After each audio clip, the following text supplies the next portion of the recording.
Okay, should be good to go, Mr. Mayor. Thank you very much, Madam Clerk. Welcome members of the public, council and staff to the March 7th Committee of Adjustment meeting. And I have someone move to call the meeting to order. Moved by Councillor McDonnell, second by Deputy Mayor Jaworski. All those in favor of the motion? Motion is carried. Meeting is opened. Approval of the agenda. Are there any additions, deletions, or amendments, Ms. Haley? No, Mr. Chair, thank you. Okay. Item 3, approval of the minutes. Can I have a mover and a seconder? Moved by Councillor McDonnell, second by Councillor Lang to approve the minutes as presented. All those in favor of the motion? Motion is carried. Thank you. Are there any declarations of pecuniary interest? Seeing none, I'll move on to item 5. A04-22, Emron. Ms. Haley. Thank you, Mr. Chair. I'm just going to share my screen and get started with my presentation.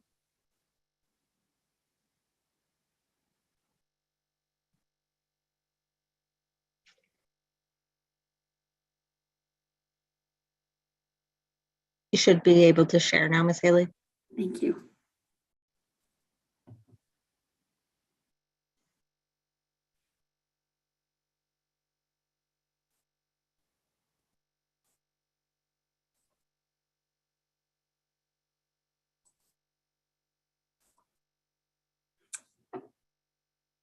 Okay, thank you. Welcome everyone. And for members of the public that are participating by Zoom or by phone, you will be permitted to speak to your respective application following my presentation. Prior to speaking, please state your name and address for the record. If you wish to make a comment, please use the raise hand function and the chair will call on you. Or if you've registered to participate in the meeting by phone, you will be asked if you would like to comment on the application after the presentation. So I'm now going to read to you required wording under the Ontario Planning Act. This is a hearing under Section 44 of the Ontario Planning Act. Any person may attend this hearing and or make written or verbal representation either in support of or in opposition to the proposed minor variance. If a person or public body does not make oral or written submissions at this hearing before the minor variance is decided upon, the person or public body is not entitled to appeal the decision of the minor variance of the Committee of Adjustment to the Ontario Land Tribunal, also known as OLT. If a person or public body does not make oral submissions at a hearing or make written submissions to the Committee of Adjustment or the Township of South Glengarry before the minor variance is decided upon, the person or public body may not be added as a party to the hearing of an appeal before the OLT unless in the opinion of the OLT there are reasonable grounds to do so. So as you mentioned, our first application is known as A04-22.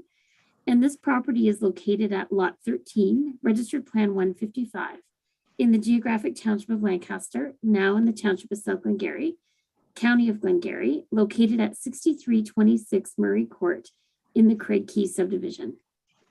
This is an image of the property. So the top of my screen would be the north end of Craig Key. You would drive throughout the subdivision, and this property is located right at the very southeast corner of the subdivision, adjacent to the canal.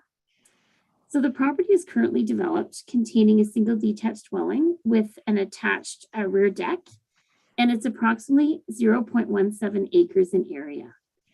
Here's another map where it shows the location of the dwelling and the proximity to the canal and then the floodplain. So this is a photo that was taken on February 25th, the day that the sign was erected. It's a difficult property to be able to provide to you a better photo that would show the entire property. So I do apologize for that. When you're on a corner lot and it's angled, it's hard to see in the backyard and the side yard. So this was the best we could get for you from the street. So the purpose of the minor variance this evening is the applicant is proposing to construct a sunroom, which will be attached to the existing single detached dwelling at the rear, so on the south side. And they require the following relief from the zoning bylaw: to reduce the watercourse setback from 30 meters to 14.2 meters from the canal to the proposed sunroom. This is a site plan that was provided to us. And you can see here the dwelling in this location. This is the existing rear deck. The gentleman who did the design forgot to include the staircase on here, and I didn't require them to update it because this is existing, but the stairs come out on the south side, so they're even closer to the water. And then this is where the proposed new sunroom would be. So you'll see here that the sunroom is going to be constructed in line with the existing rear deck. So only this portion of the property, or this portion of the structure, would be going closer to the water. And it would be in line with the deck. And then this is an image of what the sunroom will look like. And this would be the south elevation of the proposed sunroom. So the property is designated residential district in the official plan, and the application does conform to the general intent of the official plan. And the property is zoned residential 1, exception 7, and floodplain holding. As I showed you in the previous image, there was just a little bit of floodplain adjacent to the canal, and therefore development is outside of the floodplain. So it does also conform to the general intent of the zoning bylaw. The application was circulated to applicable municipal staff. Planning and building have no concerns with this application, as the proposed sunroom will be constructed within the established building lines. And the application was also circulated to the Raisin Region Conservation Authority. They have no concerns or objections either, and they just indicated that a regulation permit is required before any development were to proceed if the application is approved. And I've not received any comments from any member of the public regarding this application. So thank you. I do know that Mrs. Amaran will be participating this evening by phone, as we did have a conversation today. And I'm sure if there's any answers that I can't, or any questions that I can't answer, I'm sure she can. So thank you. Okay, thank you very much, Ms. Haley. Are there any questions or comments of the committee members? Seeing none, are there any questions or comments from the members of the public? I see Ms. Milner has her hand up. Go ahead, unmute yourself, state your name and your address, and you'll be permitted to ask the question. Okay. My name is Jacqueline Milner, and I live in Summerstown Station in South Glengarry. I have a concern about amending this zoning bylaw 3809. Actually, a concern for amending any zoning bylaw 3809, as I'm sure the general intent for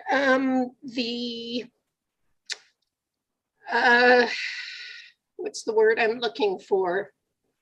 The general intent of the setback from a waterway is to protect the water, as well as I would think our wildlife. So I would actually see that the setback remains at 30 meters. Okay, thank you for your comments. I don't believe we're amending the bylaw. Ms. Haley, could you clarify that, please?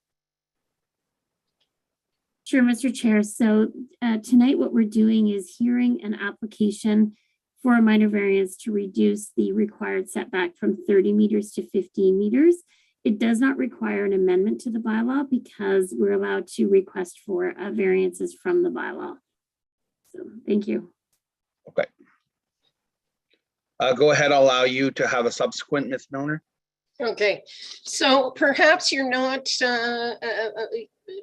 amending the bylaw, but you're amending the setback. And I think that the general intent of having those setbacks is to protect water and to protect our natural resources, which would be our wildlife. So yes, I object to that. And furthermore, I would like to see our municipality do more to protect our water and our wildlife. Okay, thank you very much for your comments, Ms. Milner. Are there any other comments or questions from other members attending? Deputy Mayor Jaworski. Thank you, through you, Mayor Warden. I just wanted to briefly acknowledge Mrs. Milner's comments and just point out that that is, part of the reason we have the RRCA comment on these applications is that, that's their role specifically, both in terms of like hazards to people and in terms of protecting the environment. And in this case, they did support the application. So I know, speaking for myself, I'm not the expert, the RRCA is, so I'd feel it would be inappropriate to go against what the RRCA is saying they're okay with. Okay, thank you very much. Are there any other questions? Ms. Clerk, Madam Clerk? Sorry, just through you, Mr. Mayor, because the applicant is phoning in this evening. I just wanted to put out a reminder, Ms. Amaron, if you do want to make a comment, to raise your hand, you would just type in *6 on your dial tone on your phone, and then you will be able to speak. So just if you do have a comment, you press *6. Thank you for that. We don't often have folks calling in. Councillor McDonnell, you had your hand up? Yeah, through you, Mr. Mayor, just looking, I still don't see a hand up from the applicant, but I'd be ready to move to approve as presented. Okay, thank you. Is there a seconder? Seconded by Councillor Lang. All those in favor of the motion? Motion is carried. Thank you very much. Moving on to A05-22, Laidlaw. Ms. Haley.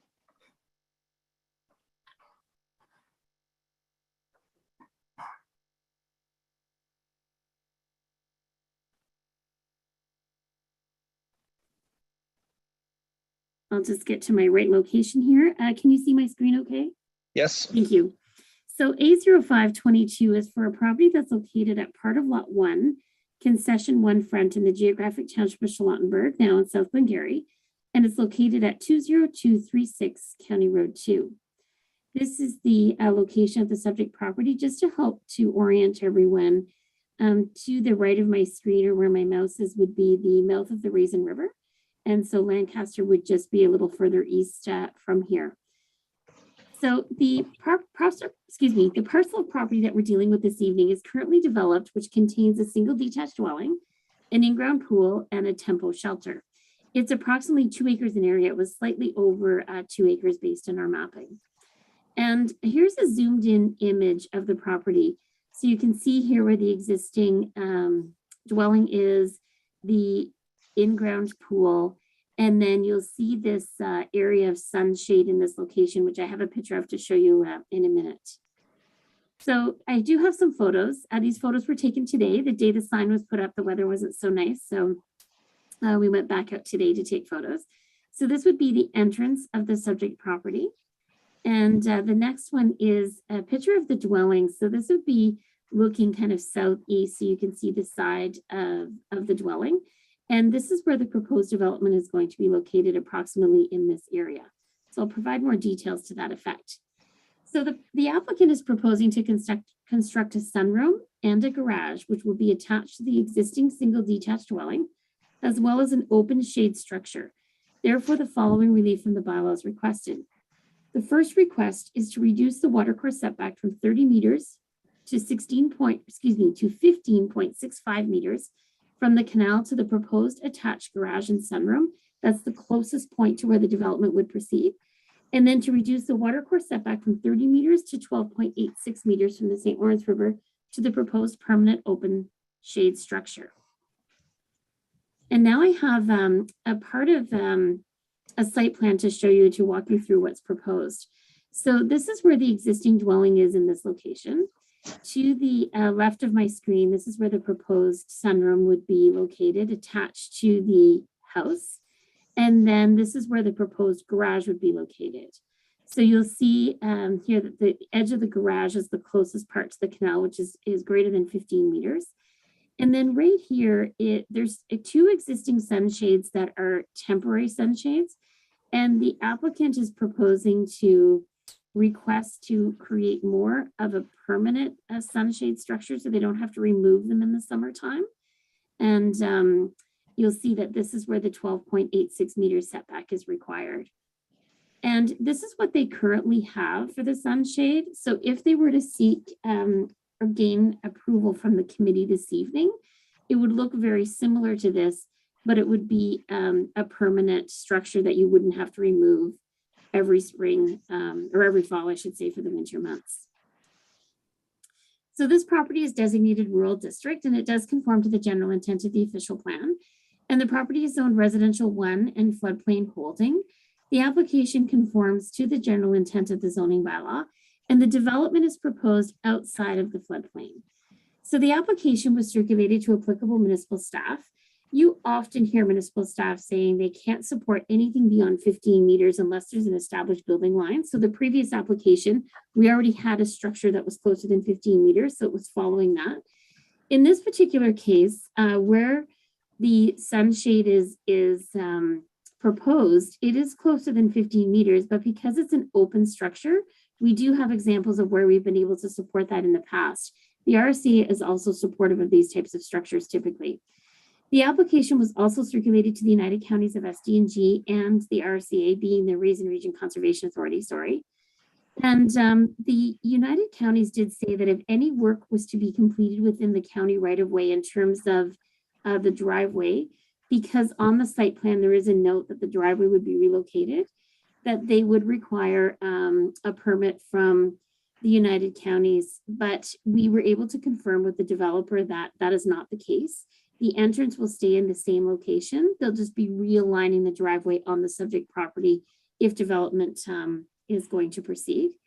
And the RCA had no concerns or objections to this application either.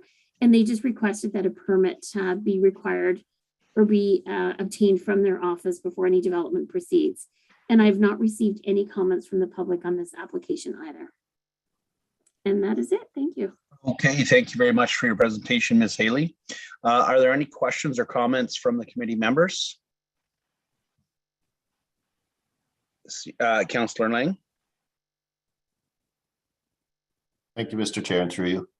Yes, I think I can support this application. I know that we typically don't like to go under the 15 meters, but the open sunshade is basically already there with 2 temporary ones. And it's going in an area that's already been developed with a pool, and when you see the picture, the paving stones and so forth. So I don't have any objections to this. Okay. Are there any other questions or comments, Councillor Deputy Mayor Jaworski? Thank you, through you, Mayor Warden. This is a question more for Ms. Haley, but I mean, I'll say that how Councillor Lang put it is, it's sort of what's already there. It's not making the situation any worse. But I guess my question is more about how we got to where we are. So, I mean, there's the pool, and then there's the pavers all around it. Like, is this, sort of an example of where, they're developing into that 15 meters without really having to ask for, permits to do so. And now we're sort of in a situation where it's like, well, yeah, I mean, at this point, the shade structure doesn't make any difference. I would just curious if you could just speak to how, like, the process for the pool and the pavers around, if there would have been any. Yeah, so it's going to be difficult. Sorry, through you, Mr. Chair. It's going to be difficult for me to give specific examples because I don't know the age of the pool in this location. So I'm not sure what policies would have been in effect when that pool was constructed. Okay. But to answer your question more generally, first of all, we don't regulate landscaping.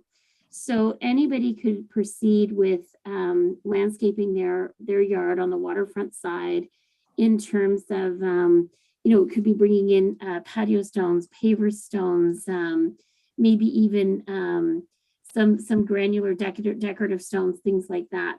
The only time it would trigger a permit would be through the Raisin Region Conservation Authority if they're bringing in fill within that setback. But a lot of times people have existing properties that are manicured lawns where they want to create maybe a clean space to put some lawn chairs on, or patio furniture, or swings, or things like that. And so that doesn't trigger a permit. In terms of a pool itself, the conservation authorities do review pools. In my experiences with them, they are supportive of pools being located within the watercourse setback. Under a zoning bylaw, pools are not considered a structure as defined by the Ontario Building Code, so they don't trigger a building permit. But I do think our committee is aware that we issue pool enclosure permits, and that's from a safety perspective to, hopefully prevent drowning so that people don't, fall into the pool. And there's many different methods to deal with pool enclosures in terms of styles, shapes, sizes, all of those things. So really, being that we have many situations where pools are on the waterfront, or again, landscaping around the waterfront, that wouldn't trigger any permits from either the Conservation Authority or the Township Office. And Okay. just, if you don't mind, if I could make a comment, because I think Councillor Lang has made a valid point in this.